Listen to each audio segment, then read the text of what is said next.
They do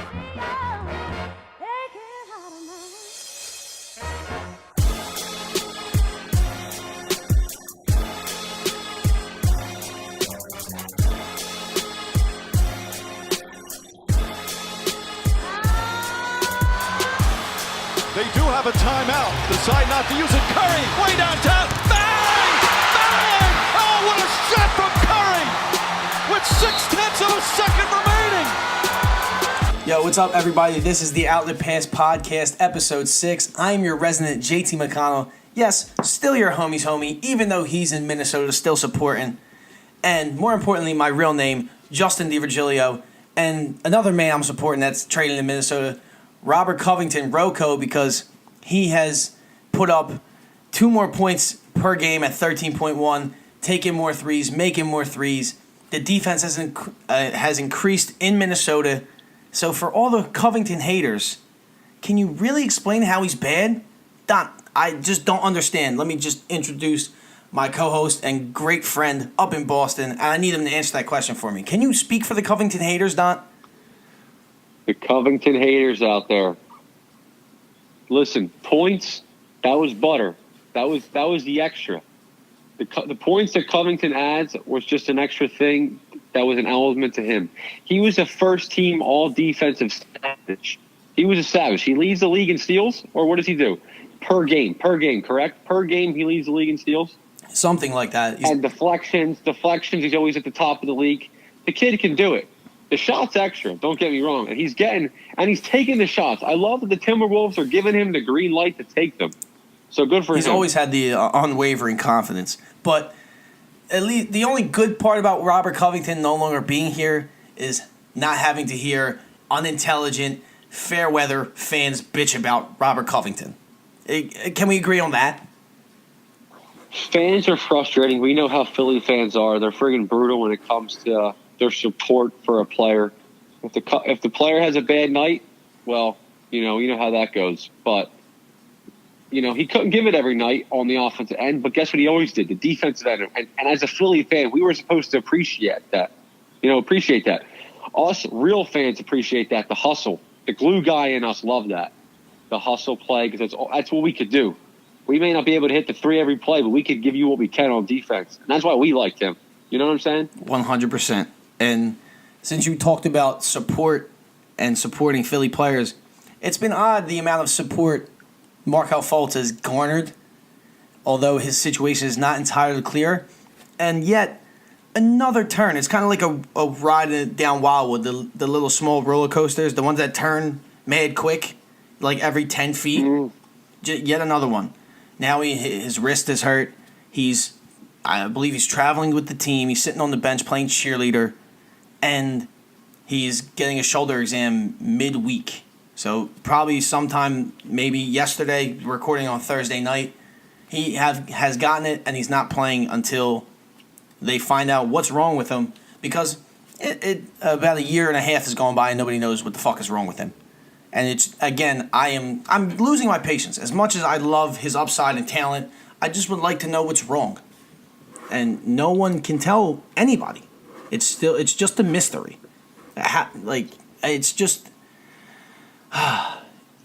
If I could think of a single word, it would be frustrating. Do you feel that? Do you just feel like that? It's just a frustrating situation because we got to see, and time and time again, you always hear this.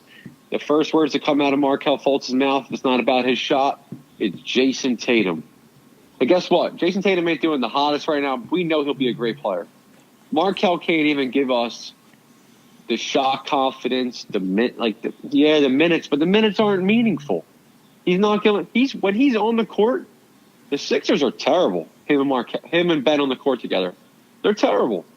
And obviously we have to ride with Ben because Ben, as of right now, is more established, has more confidence.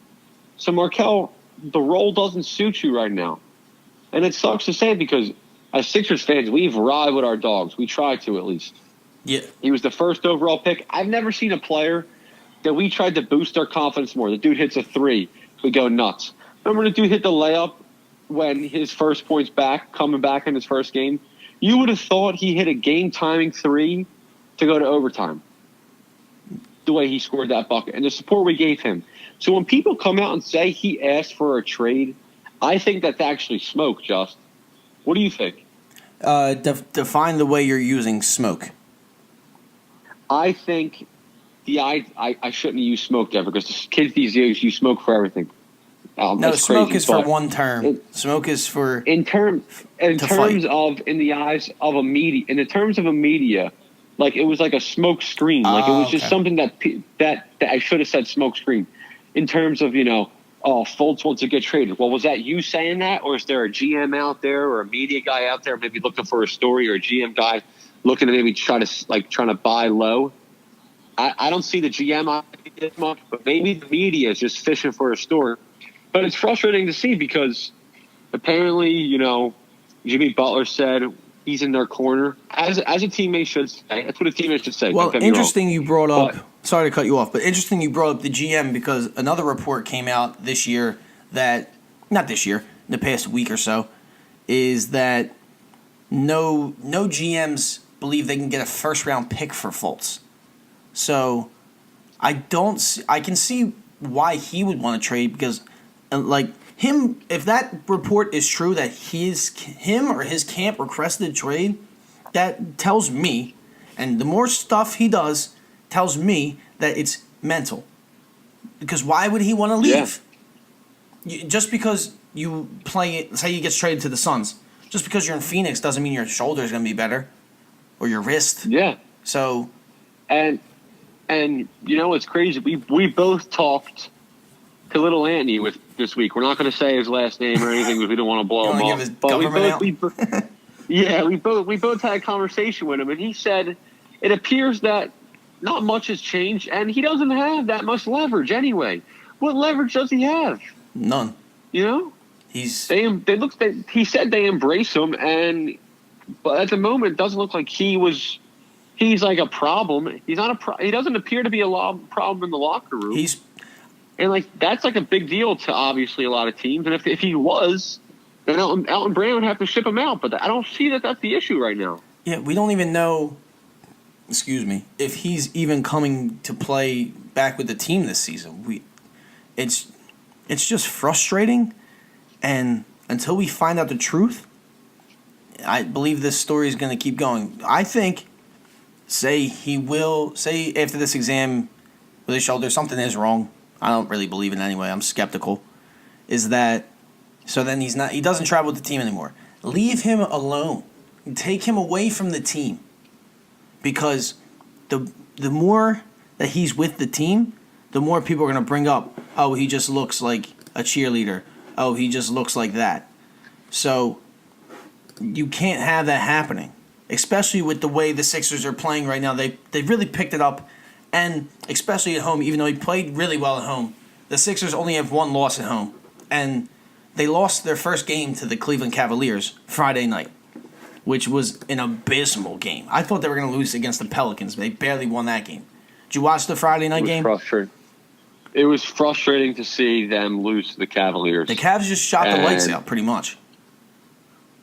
And that happens. Sometimes, I'll never forget this. Big Tom taught me this. Any given day, any team can win. I saw the stat that if you pick the Cavaliers and also there was another huge upset. Who was the other huge upset that night? It was a Western Conference team. They were like a crappy seed. I got you. They end up beating. Don't worry, keep talking. They end up beating. Yeah, find it. The odds, if you put $100 on it, you would have won $6,000 on a 2-team parlay. It was because the Cavs weren't supposed to win.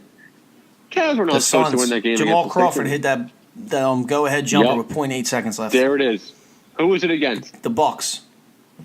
Yeah, that was a big game. That was good. It was on SportsCenter and everything. They said $6,000 you could have made if you bet those two teams. That was crazy. The thing is, we're not supposed to lose that game. I hate that we play down to teams sometimes.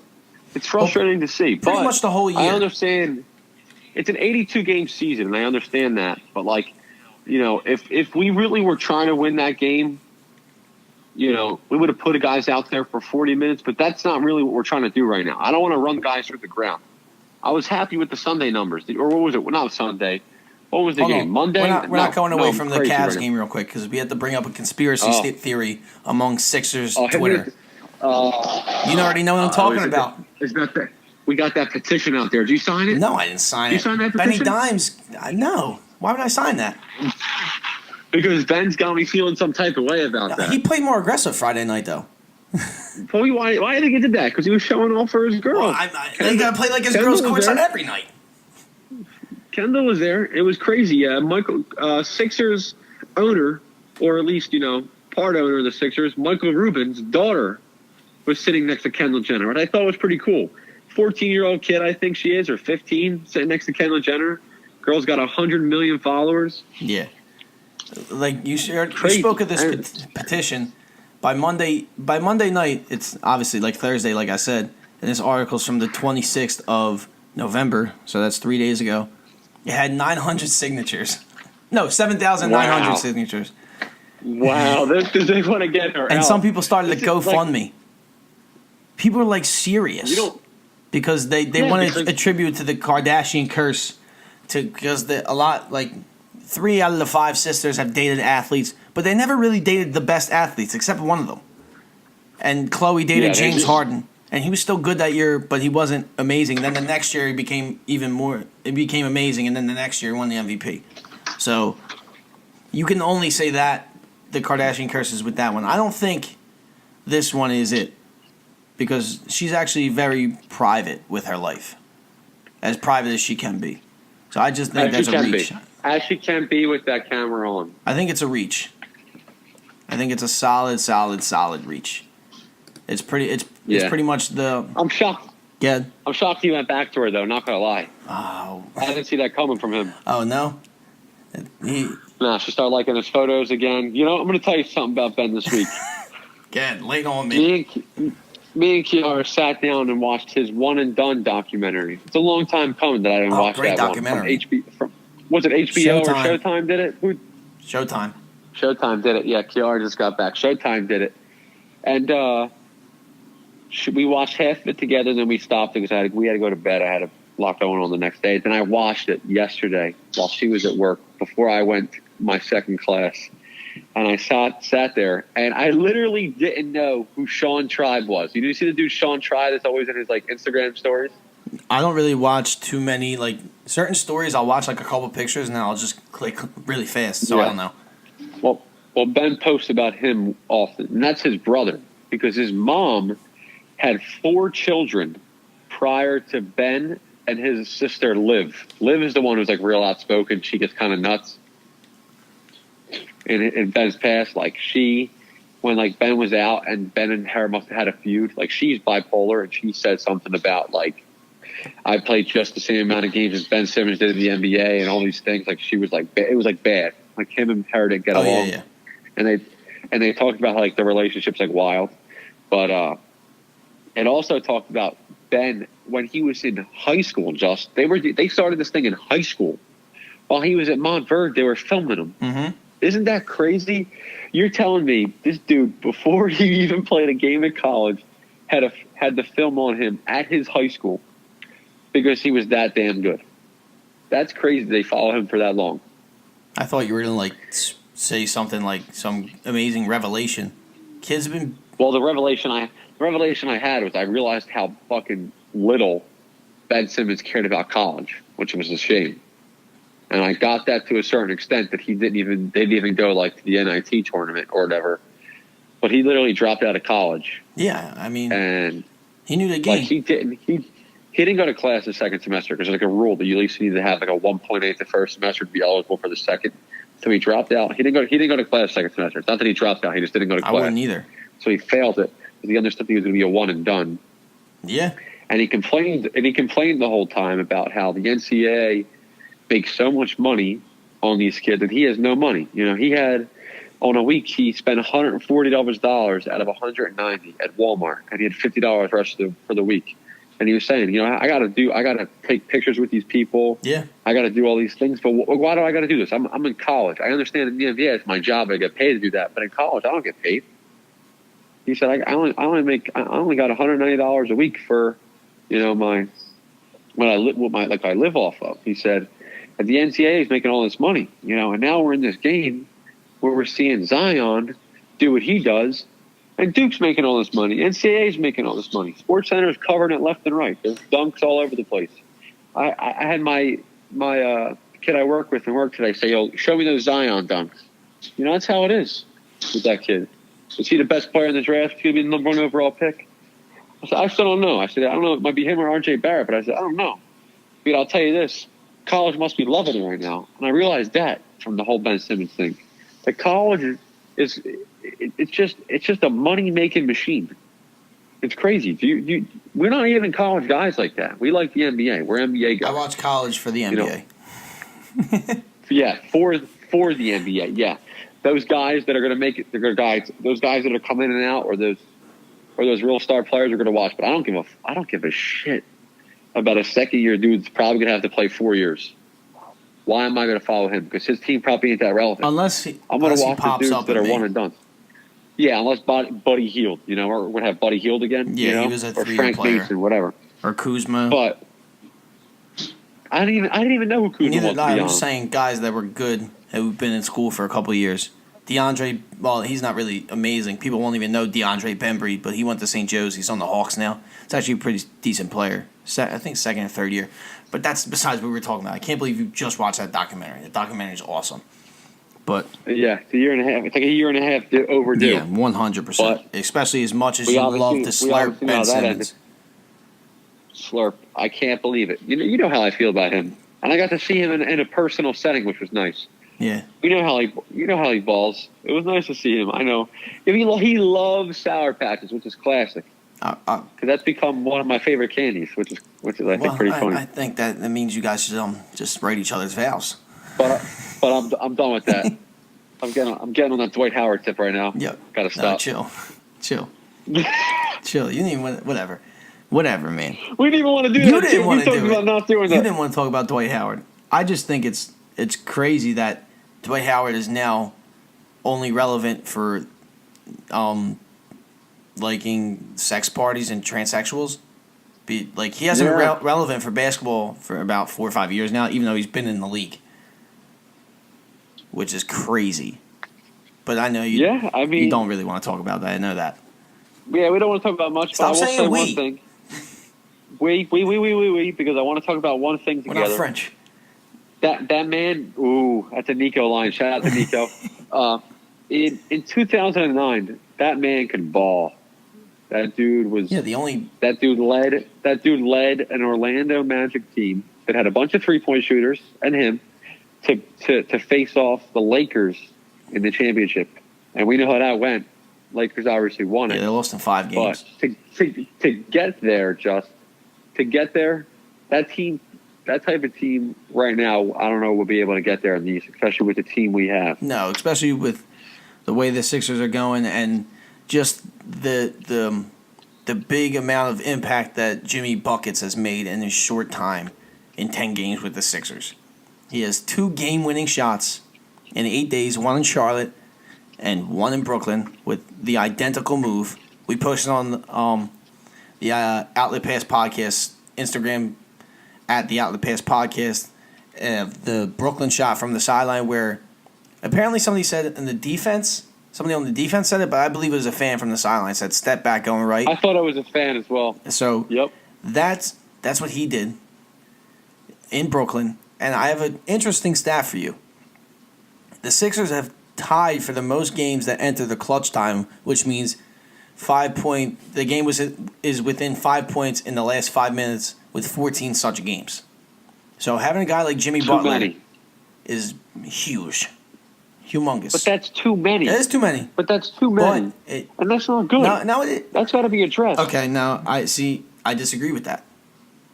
As much as I love, we filled a need. We filled the need of clutch time minutes, and Jimmy Butler can address those minutes.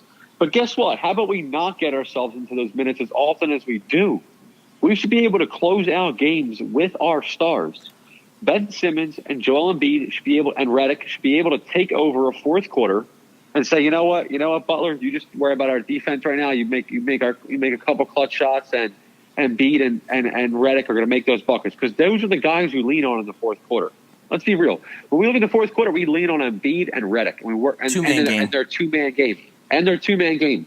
And they've been doing – I've really been impressed with the evolution from this year to last year to this year. They were great last year together, don't get me wrong. No, I know. But I love how smooth it looks now. And Embiid in one motion with them. And Redick, I think, almost knows how Embiid wants it now. If Embiid wants it a little higher so that he can just make the one step and just either lay it in or do a little dunk, and it's just all one motion for Embiid now. Well, Embiid has said, and that's what you need to do. Embiid has said Redick is one of his favorite players to play with, and he wished he was younger so they could play longer. But let me say why I like that the Sixers have been in so many good close contests, because although closing in the beginning of the fourth quarter, so you don't have to worry about that, but at least they're becoming more battle tested with, especially now with this new. They're still adjusting. Jimmy Butler's only been here for 10 games, so just adjusting to a close game where every possession matters down the stretch. I think that's important, and of course, I believe he needs more shots. He's only averaging like 12 to 14 shots a game, and he had 20 in his best game with Brooklyn when he had 34, and he was 5 of 6 from 3 and 12 rebounds. And since you mentioned Embiid, Kyle Neubeck on Twitter tweeted, through a quarter of the way of the season, Joel Embiid is currently averaging 28 points, 13.3 rebounds, and 3 assists per game. And he said if he can sustain that for a full year, he'd be the first player to hit those thresholds since Shaq's MVP season in 99-2000. Which begs the case. Is Joel Embiid front runner for the MVP? The Sixers have been making moves. Is he the front runner for the MVP right now? If Joel gives you 70 to 74 healthy games, he will finish in the top 3 in voting. I cannot say he'll be the front runner, because that's like asking me, are the Sixers going to finish the first in the East? I don't know. Okay. Will he be in the top 3? Will the Sixers be in the top 3? Damn right they will be. Will Embiid finish in the top 3? Yep. All right, let's bounce back to the MVP conversation real quick, because give it to me. I gotta talk to you about the Sixers' best win of the season. You were talking about being worried about not being able to close games. Well, they took care of business against the Knicks at home. Every Sixer that played in the game scored, so 11 Sixers played, including Demetrius Jackson, scored. It was a wire-to-wire win. They had the lead pretty much the entire game. Largest lead at 31. They won by 26. So there, check mark. Don, you happy? I love that game. Can I tell you why I love that game? Do you remember years ago when Russell and KD used to play together? And they didn't have to play for like the last 6 minutes of the fourth quarter? Yep. Because they were up by 20 points. And they could put in their bench. And that was one of those games where I said, you know what? That was a game you need to have, because there's a game right after this, and you got to take care of business. And the Knicks, you make sure you're winning. You don't go down and go play down to their level. You beat the shit out of them, and you make Ben Simmons play almost the same amount of minutes as T.J. McConnell. And you make Joel Embiid play not a great amount of minutes, so that you have the Muscalas of the world come in. Amir Johnson come in and gets a decent minutes. Because Amir hasn't been playing that much. You gave him some decent amount of minutes. And everyone got minutes, and it didn't overkill anyone. Because why would you need that? I think Butler took, 5 shots all game? But guess what? You didn't need him. That was a concern of mine, though. Even throughout the game, they had a 20-point lead pretty much the entire time. But he only took 7 shots. But what do you want him to do? Do you want him to do you want to keep him, Ben, and Joel in to figure out chemistry? Or do you say, you know what, we'll figure it out next game because when it matters, and we can get you more minutes and more healthy minutes and more quality minutes. Like we're up by 20. Let's just the Knicks chalk this game up. We called it dub. What do you think? Do you honestly think they should play him? No, not in that game. Not for the one game. I'm just saying, moving forward, in general, he does take less shots than he should. He should have 15 to 18 shots a game, because he's the only player who is a 3-level scorer on the Sixers today. Yeah. So that's why I believe he needs more shots. But he's also fitting in and he gives effort on the defensive end. Another concern of mine is that although they did sit Ben Simmons and Jimmy Butler for a good amount of time, Embiid still led the team in minutes at 30. Which in a game like that, he should not be leading the team in minutes. Need to. So that isn't good because they need to rest him. I know he's past all the injuries, but they need to rest him so he stays fresh.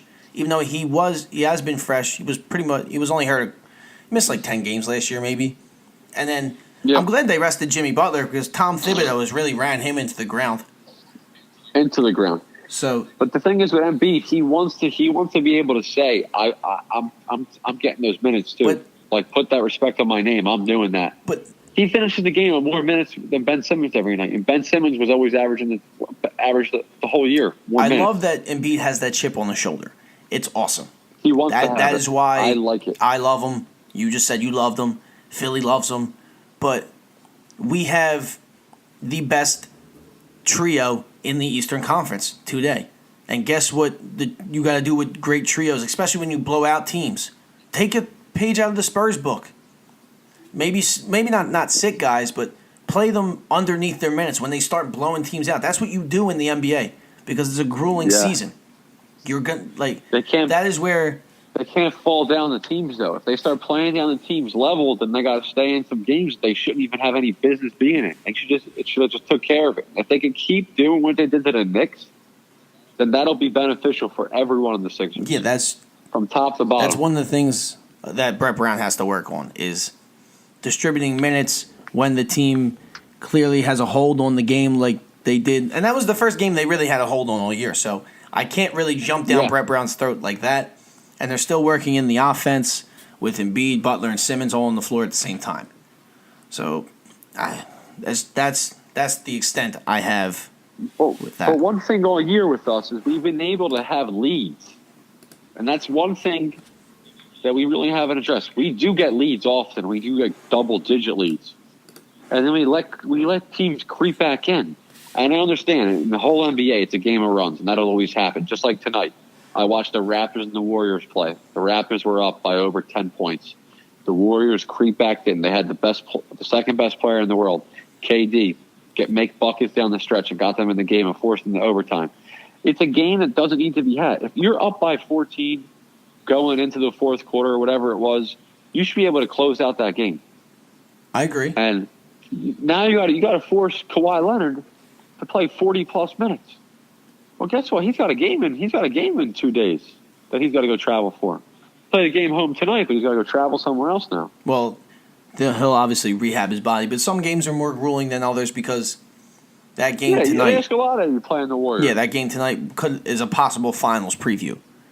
And since you mentioned Kawhi Leonard, let's talk about Gregg Popovich, who for some reason spoke about Kawhi Leonard this week. I guess he was asked about him, and he said Kawhi was a great player, but wasn't a great leader. Manu Ginobili and Patty Mills were the leaders. Kawhi's talent will always be missed, but leadership wasn't his deal at the time. Okay. I didn't read the full extent. I only read the headline. And then Kawhi said the leadership thing was funny to him. I guess they forget. I lead by example in practice every day. Which, I mean, it's interesting that it's back and forth.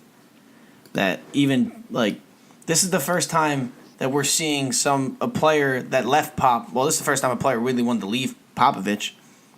Somebody getting under his skin. I didn't like it. I thought it was a low blow to Kawhi. I think it's a bad taste. I think it really was because that's just so I hate to use the word petty with Popovich because the respect that he's had, and I've always respected him. I've had no problem with it. We love that system.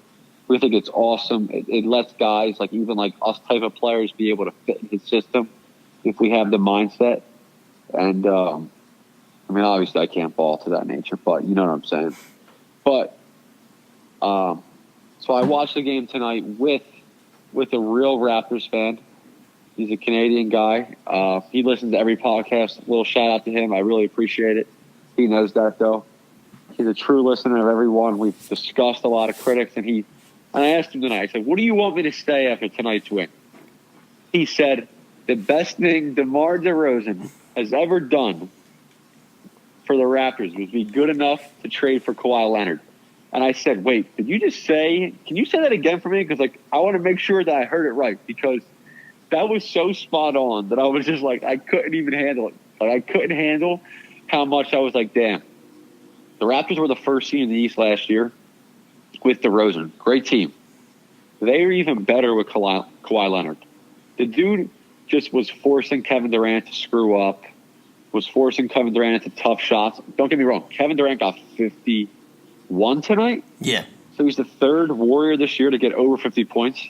The second time ever that the three different players on one team has scored over 50, the other time being the Lakers with Elgin Baylor, Jerry West, and some Italian dude whose name was Rudy something, but I couldn't remember his last name when I saw the stat, but I was very impressed by it. But the dude put up 50 points and they still lost him. And, it's almost that mentality that, we're going to let LeBron get what LeBron gets, but we're going to still win this game because we're going to make sure that no one else is getting points. And I felt like the majority of the Raptors were still getting, I'll take that back. I'm sorry. Besides Kevin Durant, not many of the Warriors were getting their points. That's the reason why, the Raptors ended up winning the game, because all the Raptors were scoring. Kawhi got like 40 points, I think, or 37 or 38. The kid put up numbers. He missed 8 shots all night for 40 points or something. Yep. I'm sorry I don't have the direct stats. I hope you have them so you can provide them to everyone. And he played that solid-ass defense. I understand how many points KD scored, but he didn't make KD score the clutch shots. And sometimes that's what matters. Even though I didn't like the fact that he let him get back in that game. He let KD get back in that game. Well, 10 points with the Warriors is not really a big margin. And yeah, I didn't see any of the game, so I yeah. can't comment a goddamn thing. I just seen 2 highlights. I seen KD pull up from the Raptor ball, and I seen KD fade away, getting his own rebound to force overtime, that crazy 3. That's all I saw. Oh. But, it sounded like it was an amazing game. And I want to say... It was impressive. I want to get back to Popovich, because you skirted away from that real quick. Because he's petty as shit. But I'll talk Petty about Pop. him and chat about him. Petty Pop. Petty Pop. Petty Pop. Easy money. Easy. We got that name in the podcast. That's the podcast name, Petty Pop. Petty Pop. And, I could see it. He gives usually the worst. I understand. He's the Bill Belichick of interviews. He gives usually the worst after quarter, halftime interviews. He is usually very sarcastic or just doesn't want to speak about certain things when asked about the team. Very, very stoic. Petty Pop. And more Petty Pop. I don't know if this is petty. This is just an interesting quote that crossed my timeline about at 9:45 p.m. tonight. Bleacher Report posted it on Instagram. Quote, he said, "There's no basketball anymore. There's no beauty in it. It's pretty boring." And him saying that, Gregg Popovich on today's NBA shooting more threes. It's very interesting. I saw that and I was like, how much do I want to take a second to actually think about this? Because I was like, really, Pop? I was like, did Tim Duncan really make you get out of your seat with what he did? Or did he just get his job done? Well, I may argue as Gregg Popovich right now, because I'm quick to take that side. I've learned that about myself. Is that Pop just said there's no beauty in it. So him saying it, there's no basketball, he likes every aspect of the game. Him being a basketball purist, which is why the system in San Antonio, that's why they made the playoffs for 21 straight years. He knows what he's doing. So you have to think about it. You can't just dismiss it. If you really like just the entertainment value of basketball and you think 3-pointers is entertaining and all that type of stuff, go nuts. You love Steph Curry. You love Trae Young. You love KD pulling up from the logo. You love all that shit. But if you watch basketball for every other aspect, you really have to look at it and think about it. Which I believe I'm kind of on this side. And it was interesting that that with that picture, because speaking, since I said Steph Curry because he's the leader of this shit, he commented on the Instagram picture. Did he really? Nope. Oh. With a exclamation point. Petty Steph and Petty Pop. Guess what though? I'll give it to Steph. He had a good week on social media. Did you see that other story? I really appreciated that. No, what happened? With the Under Armour sneakers. So a girl reached out to him who also lives in California, and she said, "Hey Steph, I really appreciate like you as a player. You're my favorite player. I know you really respect like girls and like you have a camp for them and you do all this to support girls and everything." And she said, "But I wanted to buy a pair of your sneakers and they didn't have the size. Why don't the boys' pair of sneakers also say like a girl's number so that I can get a pair or whatever?" So then 2 days later, when he received the letter, he replied back and said that he spoke to Under Armour and they're going to release a girl sneaker very soon, and there's going to be a release coming out, and all this, showing on the support that Under Armour has girls back. And it was pretty cool to see because Steph Curry has always been like a light of positivity in the NBA, and it was cool to see that he did have their back in a league where it's just in an NBA and a sport that is so male focused. It shows that girls do have some level of respect in there, and it was nice to see that a 2-time MVP was back in that. So I thought that was pretty cool. So even though he isn't even playing, he still has an impact in the game, and he probably will continue to have an impact in the game for the next 50 years just because of how he played and how he changed the NBA. So he's constantly making an impact. Constantly. And it's something we don't even think about. Yep. Steph Curry. Making Under Armour sneakers cool for everybody, one season at a time. And quick thing, as an investor, because I'm into that shit, Under Armour is up 60% on the year. 60%.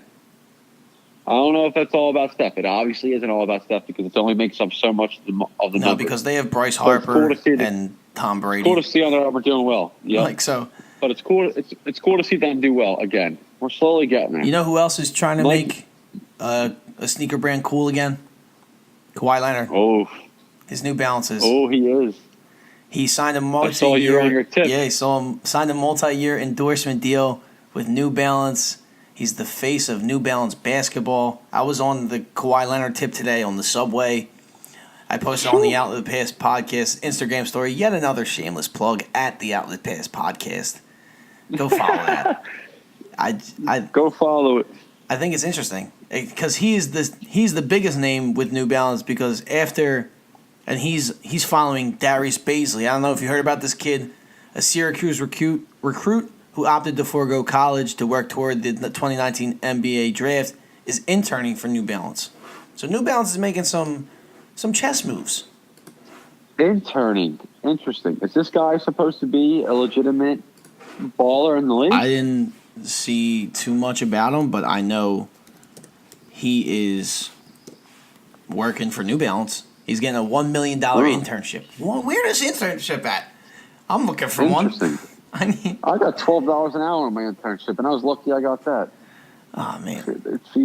I can't say that though. They might be listening. Yeah. They support me on this. Yeah. Got to give them that. Yeah, don't blow your spot up, buddy. I got that raise. Shout out! I got that raise. But I want to say something about this is unbasketball related, but I wanted to bring it up because it was big news today. It was big news for both me and you, and it didn't even actually involve us, but our brother, Tommy, which is all of our best friends. Mm-hmm. It is Tommy's godfather is your dad. And we obviously know Tommy's a big part of all our lives. He passed his test, and he's going to graduate the police academy, which is huge. Hey. Big news today. We were all excited, very excited for him. I just found out. We're happy. You just found out? Yeah. Wow. Damn, Nick, he didn't get to tell you? But, I really seen Nick all day. To be honest, he's been so busy, so he hasn't listened to this podcast. But Little does he know, I actually booked a flight home to see him graduate. He doesn't even know that. And when's the graduation?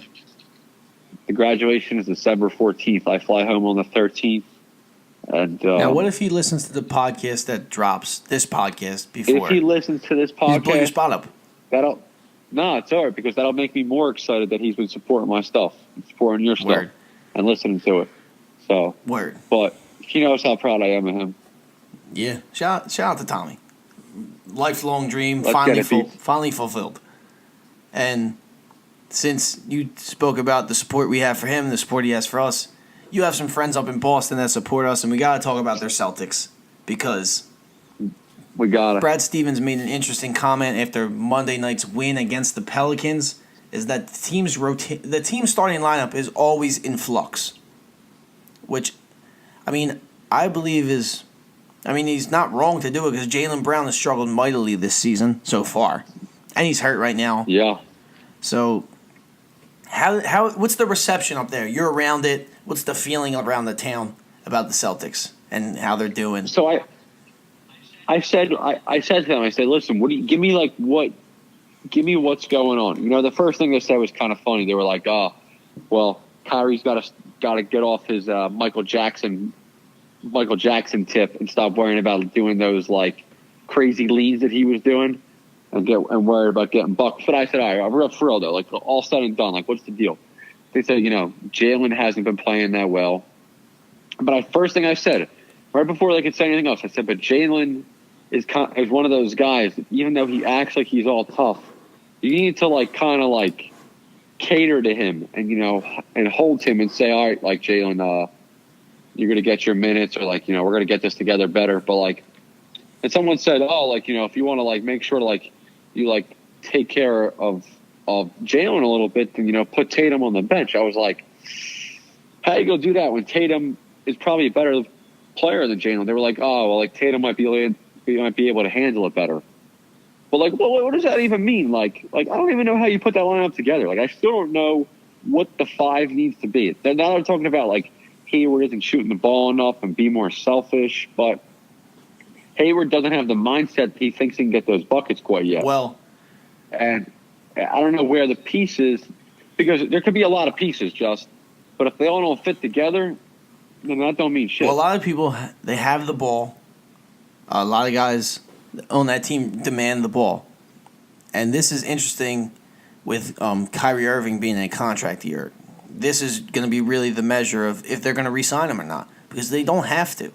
As much as it seems like they will, they could just get rid of Kyrie and then go a different direction, because this summer is a very stacked summer, and they have guys like Jaylen Brown, like Jason Tatum, like Gordon Hayward's locked up, Marcus Smart they locked up. They have guys who can create besides Marcus Smart. He does other things. But the interesting thing for this season with not the intangibles, how it affected on the court, Marcus Smart played together, and there's only one game sample size from Monday. The Celtics with Kyrie and Marcus Smart on the floor together, 75 points scored in 26 shared minutes. The team shot 52% overall and 62% from three, and outscored the Pelicans by 17 in that span, which is a very nice clip to read and hear as a Celtics fan. And if they can put it together, because right now they're 11-10. If somehow they can put it together, because Marcus Morris is having a really nice season over there too. Yeah. So I like him, but at the same time, is he really going to bring you to the promised land, or is Kawhi that piece you need? No. Why you jump there?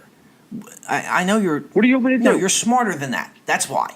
You are smarter than that. What are we going to say? You know Marcus Smart. What are we going to say? Nah, stop. You're a little drunk. Stop. Oh, don't give me that. You're a little drunk. Chill out.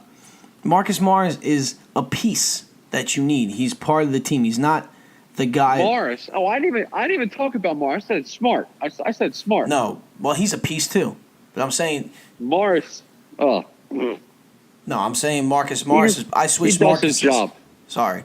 He does his job. Marcus does his job. And that's it. I don't think he's ever. You do your thing though. Hit me with it. Hit me with what Fugazi about to get hit with. No, I'm saying that Marcus Morris and Marcus Smart are guys that are valuable to the team, but do not go in, who are not the first faces in the team's commercial or on ESPN or need the ball that much or bring the fans in the building.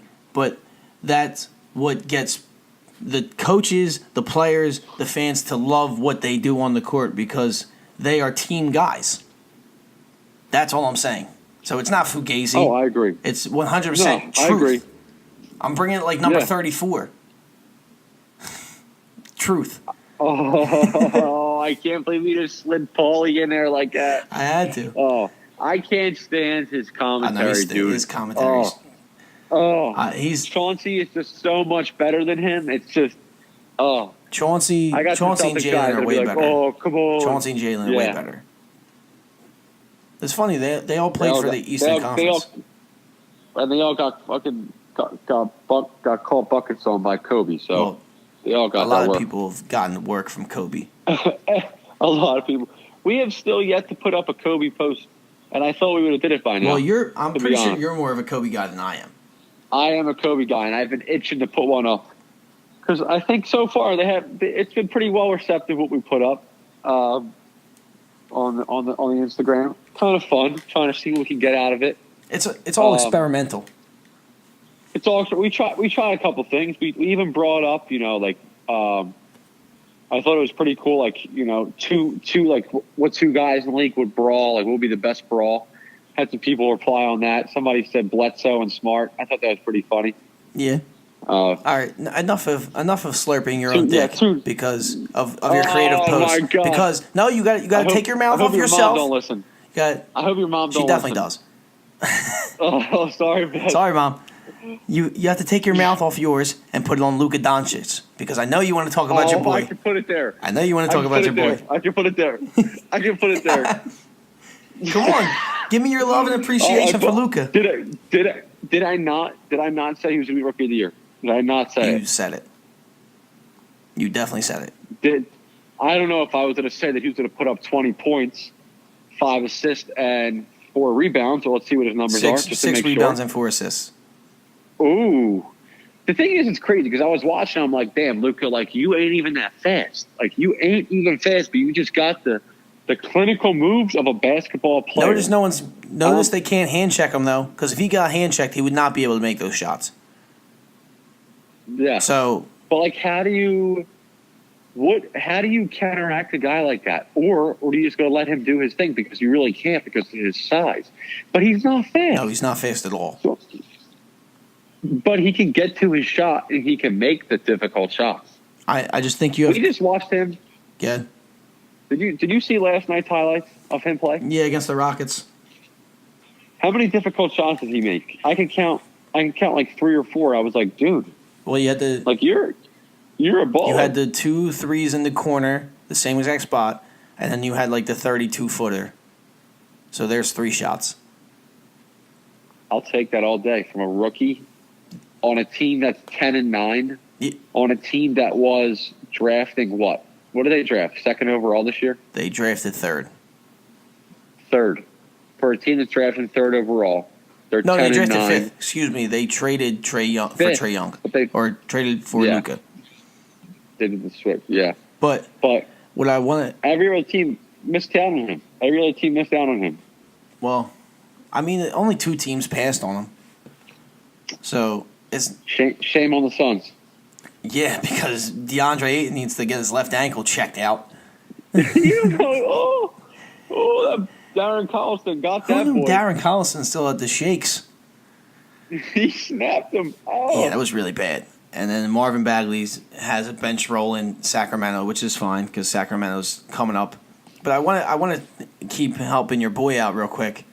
Luka, he's attempting more threes and making them at a higher clip than Trae Young this season. Baby Steph Curry.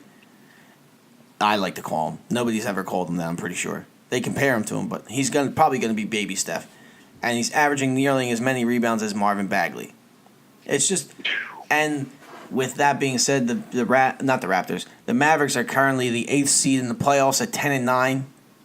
And the Western Conference is absolutely crazy. I know I like to defend the East Coast because that's where we're from, but I tweeted about this, I believe, on Wednesday night. You have 5 teams that made the playoffs last year that if the season ended today, and I get it's only November 30th as of now because it's 12:20 a.m., that aren't in the playoffs, but they made the playoffs last year. The Timberwolves, the Pelicans, the Spurs, the Jazz, and the Rockets are currently not in the playoffs. And of course, it's super, super tight. But the Clippers are leading, then the Nuggets are second. It blows my mind. It's crazy. It's absolutely insane. I think Get real quick. I'm sorry. You got the quote from the Nuggets coach this week? No, do you? It was comedy. So they had the Warriors come in. I think it was the Jazz, and one other team. And he said, take that L on your way out, because he said all the fans were coming in to the Nuggets, and Nuggets protected home court, and they beat all the teams. And they said, take that L on the way out. I was like, all right, coach, I see you. I kind of like that from a coach, showing that little bit of swagger. Like Denver's trying to say we're here to stay. Put some respect on our name. You guys can travel well, fans, but we're a good squad, and we could. They got 3 really quality players, and I tried to talk about what the effect will be when Isaiah Thomas gets back and Michael Porter Jr. They're 2 gigantic question marks. Even without them, though, they're a good squad, and they should get talked about. They're the second seed for a reason. What do you think of them? Well, I was a Nuggets guy last year, but they just fell short. I think they were a game out. Last day of the season, they didn't make the playoffs. And I've liked the Nuggets. I like Gary Harris. I would love Gary Harris on the Sixers. He would really help us out. But that's a shooter. Oh, that is a shooter. But yeah, I like the Nuggets. I think they're not going to sustain the 2 seed, but I think they're going to be from the 5 to 8 range. I think they'll fall down. I think it's going to work itself out, but it's going to be a tough out. It's going to be a tough out because the Clippers and the Nuggets are tough. The Grizzlies are tough because they're healthy now. The Mavericks, I think they're going to fall off at some point because, I'm sorry, every rookie hits the rookie wall, and Luka Doncic will hit the rookie wall at some point, just like any rookie this year will, including our beloved Landry Shamet. It's going to happen. So, and then you can't count out the Rockets. You can't count out the Spurs. You can't count out the Pelicans. It's a lot of shaking up that's going to happen in the West. And I always defend the West. I mean, the East, like I said, but the West is just completely different this year. Completely different this year. They're going to have to lean on their stars. Houston, Pelicans. Utah's going to have to lean on Donovan Mitchell. Is DeMar DeRozan going to have to do the best thing he's done for the Spurs? Or whatever your friend said, whatever he said? Nah, guess what? DeMar will do well, but the whole Spurs kind of lift themselves, and they always find their way to put some quality game. Listen, they're just a team that'll go 6-4, 7-3 over a week, over a 10-game stretch, and just keep doing that, and that'll creep their way in just to the playoffs, and they'll just be in there because of those type of games. Well, they were an 8 seed last year, so it won't even really matter if they miss the playoffs this year. I think they can regress, and it would be fine. But I mean, speaking of a team that's regressing, the Cleveland Cavaliers. They traded Kyle Korver to the Utah Jazz for Alec Burks, who I feel like has been in the league for 12 years now. And I remember in whatever year he got drafted, let me check real quick.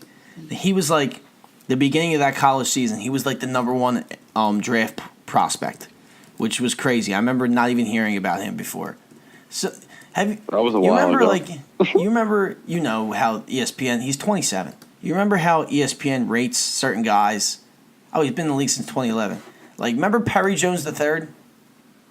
I'm getting off topic because I just introduced something, but Perry Jones III, I remember he was the number 1 draft prospect at some point. Did he go to Baylor? Yeah, that's when Baylor was, good, because Pierre Jackson, former process Sixer. Poppy God, hey! He went to Baylor. But I remember, how ESPN ranks certain people. And it's just weird how the draft board shakes out and how it doesn't really pan out. But back to the trade. Kyle Korver to the Utah Jazz, who need shooting and are struggling, for Alec Burks and 2 future second rounders. It's not a sexy trade at all. And excuse me again. I don't know how many Sixer fans are really going to be upset, because I know people wanted Kyle Korver to be reunited with the Sixers. I wouldn't have minded him, but he was not my first guy on the wish list. Mm-hmm. I think he improves the Jazz. I didn't give that much up for him. They gave up some defense, but that's pretty much it. At least they gave a shooter for Donovan and Joe Ingles and Rudy Gobert.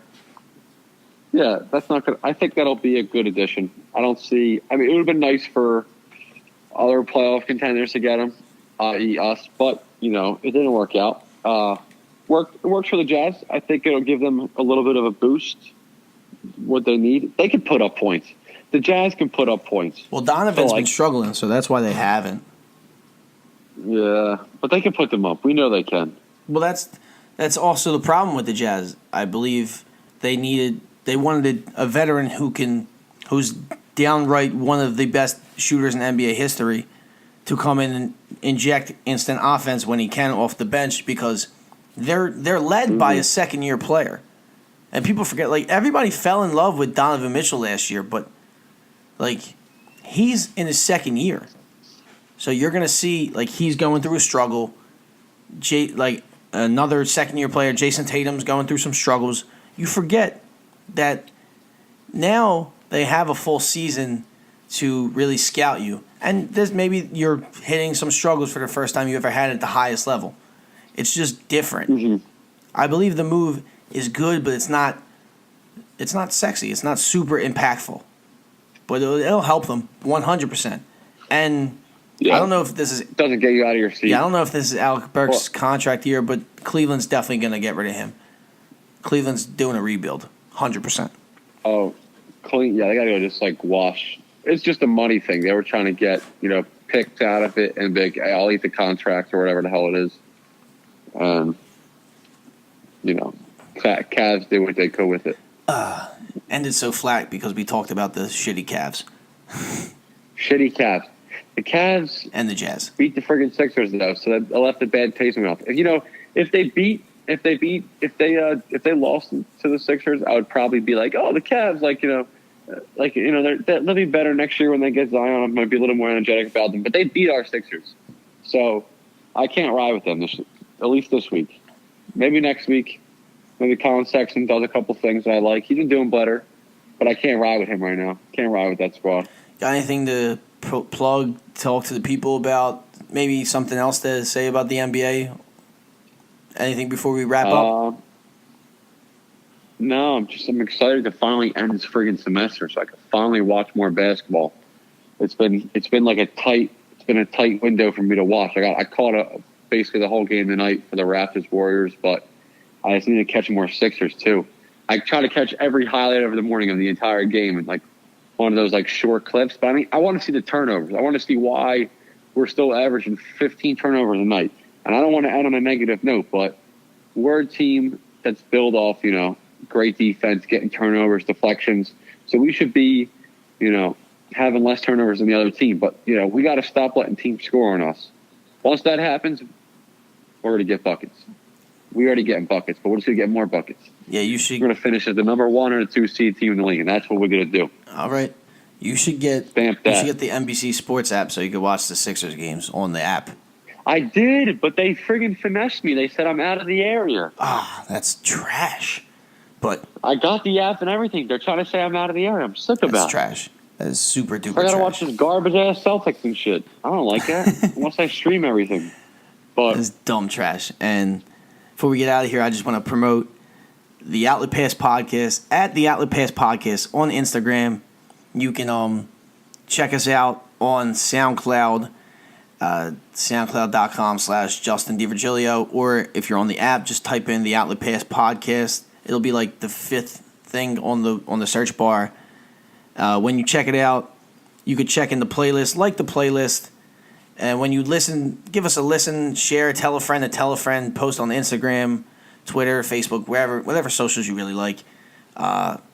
Repost, hit the little heart The little heart is the like for the track. The repost, it looks like a retweet on SoundCloud. That would be much, much appreciated because any listen is much, much appreciated. I know I'm speaking for me and Dante. And, that's all you got to follow. And YouTube, youtube.com/Justin DiVirgilio. That's also another facet to listen to. And hopefully on Apple Podcasts and Spotify coming soon. Just got to get that worked because that is my job. But you don't need to hear about that. But in closing, this is the Outlet Pass podcast, and the ball being our opinions, and we're passing it out to you. Peace.